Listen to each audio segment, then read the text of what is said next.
This happened to me 2 to 3 years ago. I was around 23 at the time.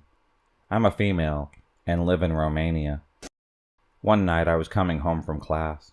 Master's classes started after 6 p.m. and ended at 10.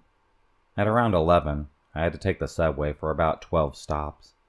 The destination I had to get off at was the end of the line for the subway. At that time, there wouldn't be many people on the subway. I'm a pretty lonely person. All I need is my headset and my music, and I'm good to go. Said and done. I plug in my music. I pick the furthest chair in the subway away from the only 2 people that were taking the subway with me at that time. So far, so good. Until I see, with the corner of my eye, a silhouette approaching me and sitting right next to me. It was a man, fairly built, dark hair, wearing glasses, a black shirt with a black hoodie, and a sickening smile. He doesn't engage in talking with me, but would just stare at my phone as I would browse through my music. I could hear him breathe heavily, not like painfully, but still, like he was feeling something very strong. I feel uneasy, so I decide to change my seat and go even further behind, trying to avoid him without looking like a freak myself. I'm not sure by whom. There was another person with us the whole way. I guess that scared me even more. I pick a new chair, sit down, plug my headset again, and proceed with the remaining 6 to 12 stops on my way home. I see the silhouette growing bigger and bigger, and a breeze running on my skin as I realize the guy is again sitting right next to me, glancing in midair, dead eyes, a big smile, staring right into my phone. I panic. There are still 4 stops to go. I have nowhere to hide. I look after the other people on the subway, trying to sit next to her, thinking that strength comes in numbers. She is no longer there. I start shaking a little bit, but not allowing the creeper to notice me being vulnerable. I stand up to go to the door, and just decide to stand until my stop comes. This way he won't sit next to me. Right? Wrong. He comes straight after me, sits on the chair near the door. And because he couldn't see my phone, on which he was so focused so far from that angle, he fixates me right in my soul with his black dead eyes and says, "Hi, gorgeous. Why are you avoiding me?" I'm freaking out as I look at my phone, trying to call my boyfriend or message him, and he stops me by saying, "I know no one will help you. You'll send an SOS message by now, and I know you didn't." That moment I realized that I'm cornered. He's been focusing on my phone to see who I was talking to, trying to figure out if I would panic, trying to see if I would ask someone for help. He cornered me bad. I had the luck to reach my stop as I would delay any reaction or ignore him so that he would repeat whatever he wanted to say. I drop off and run for the exit, not even looking back. I get out at the surface. I don't see him anymore. At this point, I put my phone in my purse and realize that I had pepper spray with me all along. My heartbeat comes back to normal, as I know at least I have something to defend myself with, but still a long way to get home, and who knows if he is alone or not. I walk rather fast for maybe 5 minutes from the metro and feel a hand grabbing my wrist hard and pulling me back, another hand covering my mouth, disabling me from screaming my lungs out. It was him. The same black hoodie, dark hair, dead-eye stalker. He was furious and said, "Running from me? How dare you run away from me? You should be honored if I give you the attention." I'm fairly built for a woman. 80 kilograms, 1.75 meters tall. So I guess he thought men don't find me beautiful or something, and should feel blessed a creep like me stalks me and tries to hurt me. Now my phone is in my bag. I can't call the police. I can't reach for the pepper spray. I panic. I can't punch him in the crotch. I can't scratch him as I don't have long nails. His hand is still on my mouth. What do? I did the most desperate and disgusting thing that I could think to save my own life. I played along. I used my other hand to touch the inside of his thigh and mumble a "I'm sorry" while his hand was on my mouth. He took his hand off of my mouth. I repeated that I'm sorry. I didn't realize that he was just flirting. He left his guard down. and took his hand off my wrist. He asked me for my number and address to drop me off. I refused, saying that I'd rather add him on Facebook. He agreed. I told him that I'd reach for my phone, but instead picked the pepper spray, got him sprayed all over the face, made sure that I covered both eyes, nose, mouth, even his ears and hands. He instantly got all red, suffocating from the pepper spray and swelling. I called the police, told them what happened and what I did. They asked me if he is immobilized. I told them yes, as the effects wear off in about 45 minutes. The police arrived there 5 minutes later to see me shaking like a leaf, and a man on the ground, swollen like a pumpkin, throwing up, and swearing me between gasps of breath. He was arrested, and the police told me that they had been looking for him for the past week, as they discovered the body of a 24-year-old woman in his apartment, fairly built lady.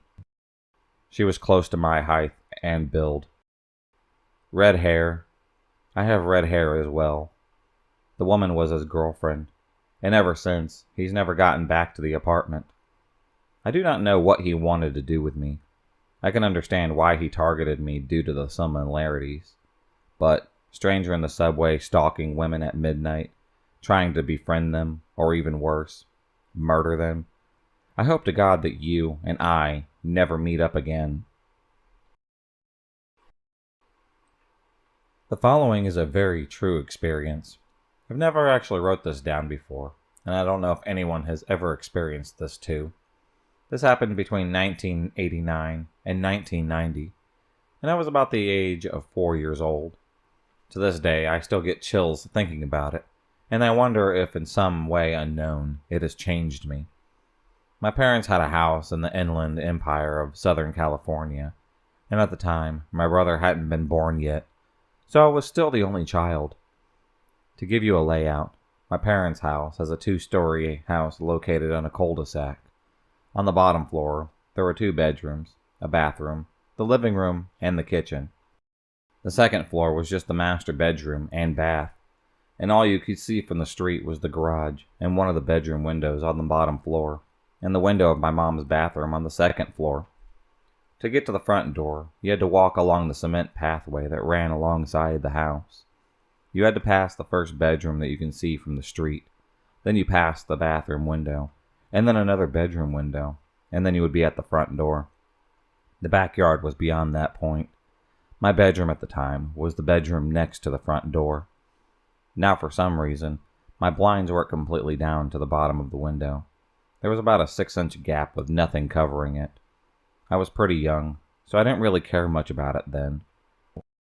The bed was in the middle of the wall across from my bedroom door, and to the left was the window.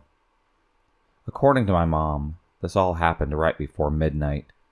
My mother was asleep in her room upstairs, and my dad was a policeman that worked nights in another city. I was fast asleep in my room, and out of nowhere, I suddenly woke. Looking up at the ceiling, I don't know what woke me, or if I just popped awake on my own. After my eyes adjusted to the nightlight of my bedroom, I sat up and stared, looking around my room. All of a sudden, something caught my eye at the window, in the gap. First, I thought it was the streetlight reflecting on the window, but I knew for a fact that there was only one streetlight, and what I was looking at was obviously glowing spots that were spaced apart as if someone's face. Then I thought, is that a cat looking at me? And yes, I vividly remember thinking things like this, trying to debunk this at 4 years old. I had remembered then that my cat Chelsea's eyes would reflect at night, but this looked different than that. The cat's eyes would almost have different colors when reflecting. These were 2 very solid, bright white, glowing eyes, looking straight at me. I just stared at them, frozen stiff, trying to make sense of what I'm seeing.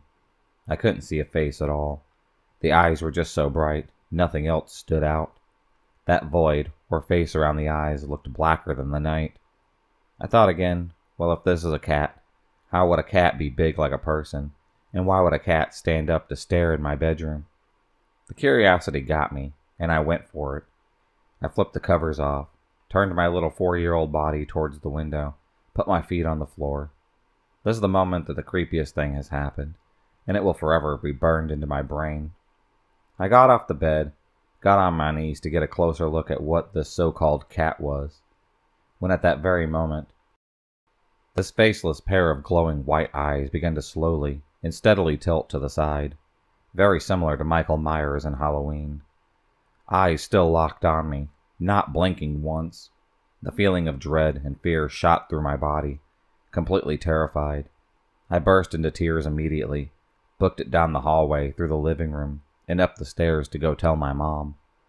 Although I was going as fast as I could, I felt like it took forever. When I got to my mom, I was so upset. I couldn't get any words out. Tears were streaming down my face, and my mom was becoming seriously concerned at this point. She was able to calm me down just enough for me to get out the words, There is white eyes looking at me through my window, on the bottom. Stutter crying very hard. Are you sure? My mom asked. I cry out loud, Yes! She didn't even go down to look. She just called the police.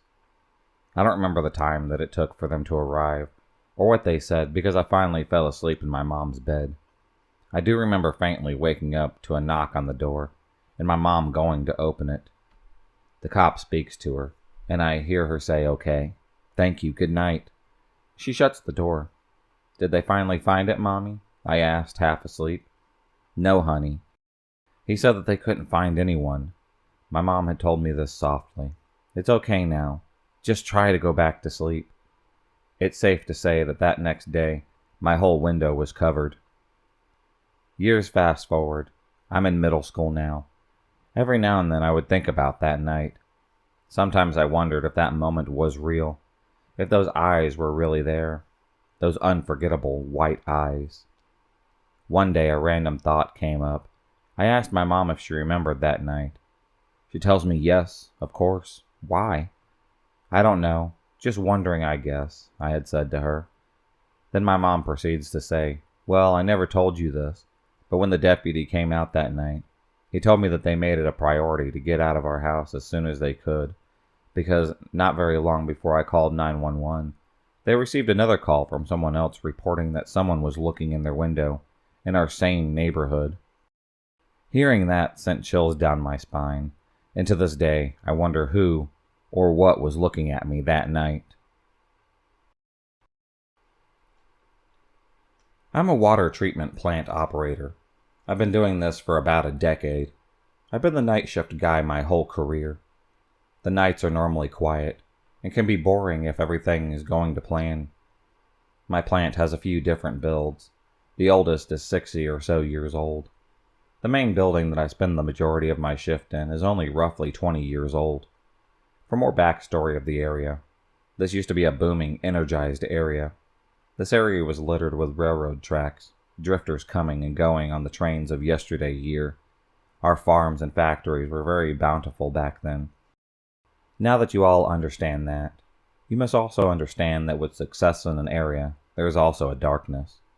From the settling of the area, wars with natives, even with the 30s and 40s of people being killed in train wrecks, and had business deals, the grounds are laced with a darkness. The silence of the night shift can be eerie all on its own. Lots of bumps and bangs in the dimly lit darkness. On the night I'm now about to speak about, everything started out as normal. I came in around sunset, got the nightly pass over, and began my work. Around midnight, I had to do my rounds around the property while getting the nightly pump numbers. I made my rounds with nothing but a flashlight around the main building. The oldest building is a good walking distance away from the main building. I sat out in the dark. I headed for that building. I must also add that we aren't in the nicest area of town. However, I am a big guy, and I can hold my own. As I made my walk, I got an uneasy feeling. I had gotten them before, but I have a job to do, and nothing came out of it. I rounded the corner, unlocked the door. As I did, the hairs on the back of my neck stood up. Again, I have a job to do. I opened the door, and there stood nothing. I walked in and proceeded to get my numbers. I turned around to walk to the exit. As I turned to shut the door, I looked up down the hallway to see a woman in pure white looked at me through the other door. I almost jumped out of my boots and pissed myself a little bit. I fell backwards. As I came back to reality, I once again made eye contact with this entity. As I met her gaze, everything in me said, "Hey, your life is in danger, buddy." Her face distorted and started to shift around. I was now frozen as she shifted into what looks like an Indian warrior. The eyes were glowing as I got to my feet. They had shifted into this huge wolf creature. The growls were chilling, to say the least. It snarled, then ran towards me. I had no time to even shut the door.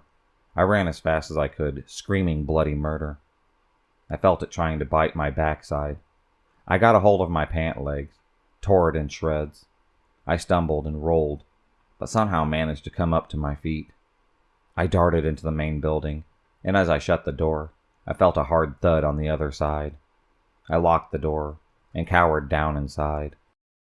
I could have sworn that I heard the thing casing the building, growling and scratching at all the walls. I got the courage to look out of the window, just end up face to face with a white lady again. I had the police come and sit with me until the sun came up. No one else had seen the white lady since. It's still quite freaky. But I do have a job to keep doing.